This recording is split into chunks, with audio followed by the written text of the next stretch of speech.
Hey everybody, it's Amy. I am doing my M4.2 tech support for assessments video, and so for this assignment, I have a few things I use for assessments, but I tried to discover one thing that I have never used before.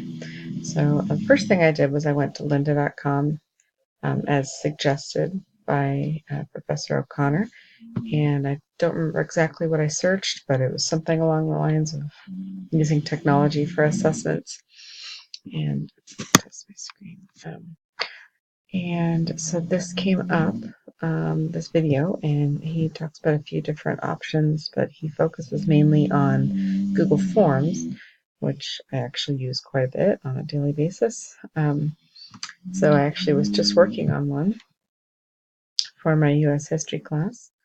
It's a Regents question, and I just, you can, when you open a brand new one up, they're pretty bland, but you can add an image. So I added, actual text from the Articles of Confederation back there, and I put the fancy font on there.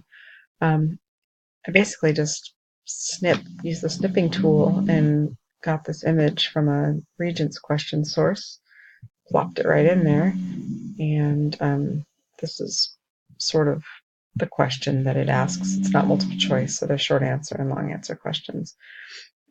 So often I would use these either as an formative assessment at the end of a topic. So it wouldn't necessarily be the day, but maybe after a day and a half or 2 days of covering something. Or I would use it as a warm up the following day to kind of see what people remember. So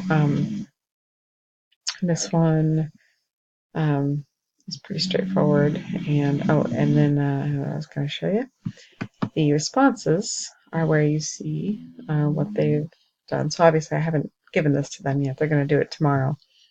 But as people respond in your classroom, you get a running list of email addresses and responses. But what I always do is I come over here and I create a spreadsheet. Oh, wait, first, before I do that, I go to my settings and I make sure to collect email addresses. Because if you don't do that, you get a spreadsheet full of responses and you have no idea who wrote what. Why they don't just make it a default setting, I don't know. Maybe I'll email them. Then I go to create spreadsheet and create a new spreadsheet. I like that title, create. And up it comes.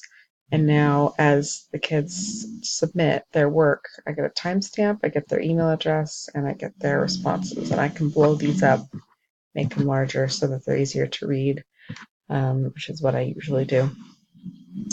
And sometimes I even create a grade column and I go through and chuck it on there right there. And that way I've got it and I can just put it into our system. So that's how I use forms. Sometimes I do multiple choice. And what's nice about multiple choice is if you click to responses and you do multiple choice, you get a little pie graph. Actually, I have one that I used for student council. Oh my gosh, I'm going way over time. Okay. This one, I am having my student council vote on a state senate bill to follow. So we chose two that looked interesting, and I created a Google form for it. And so far, only 3 people have voted. But if you go to responses, you see a nice little pie graph, and it tells you which is which. We used this for elections for student council, and I put it up on the board, and if I make it anonymous, then people can just see how much everyone is getting. Okay, I'm going to go a little over time. I'm almost out of time. But I just found this called Peer Grade, and it looks really interesting. It's supposed to be short because I don't really know that much about it yet, but I just discovered it. And I just kind of tooling around on Google. But it looks to me like you create an assignment, you create a rubric, and the kids grade each other's work anonymously, which I really think would be great to use for my AP class.